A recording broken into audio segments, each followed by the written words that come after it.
Oh, shit, undo that. That pauses it. Hello. As part of my project, I'm going to make fake caviar. Or fake sushi. It's just going to be candy. Lots of fun. Start off with Rice Krispie treats, which will be the rice. Now to do this, we'll be melting this down and adding the Rice Krispie treats. Very simple. Pause. Pause. Okay, to start with Rice Krispie treats, just going to dump all this fluff into a nice bin. Once it's melted down, we're going to add the Rice Krispie treats. Stuff is actually sufficiently melted. Good enough to pour in this stuff. It's only just enough to coat the Rice Krispies, and not a bit more.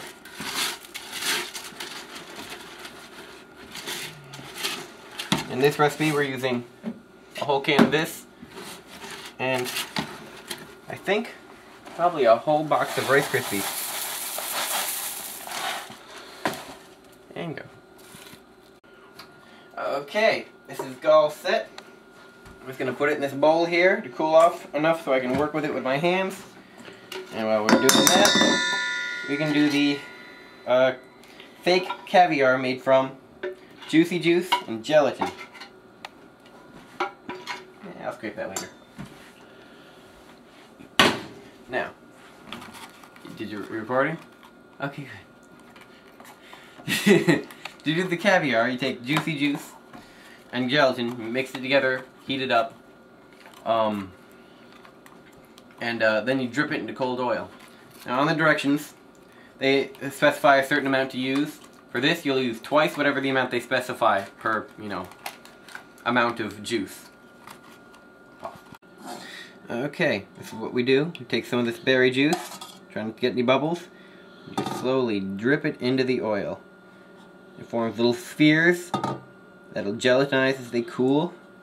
They form hard little fake caviar balls.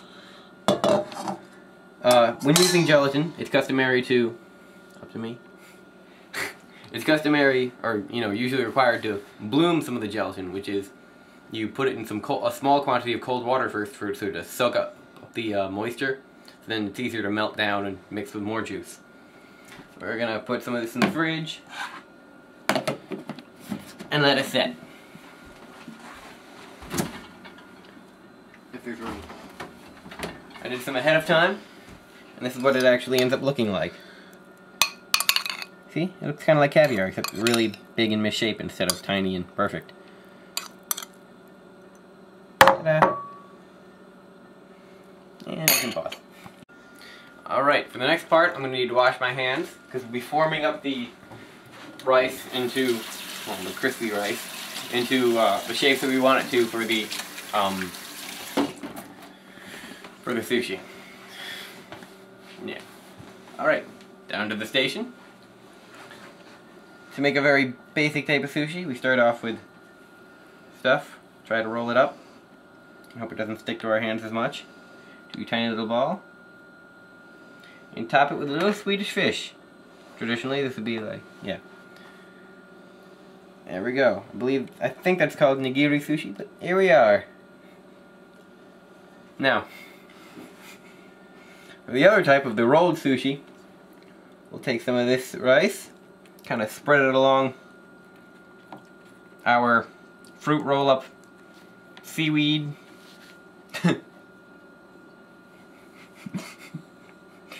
Oh dear. This stuff is extremely sticky, and I wish I had gloves. And we can just put some of our gummies inside of it. I have gummy sharks, Swedish fish, and worms, which aren't traditionally used in sushi, but taste good nonetheless. And then we roll it all up into the ugliest sushi you've ever seen, but sushi nonetheless. There we are. We put these on the plate, make them look very nice. And we'll finish it off with a little bit of our caviar.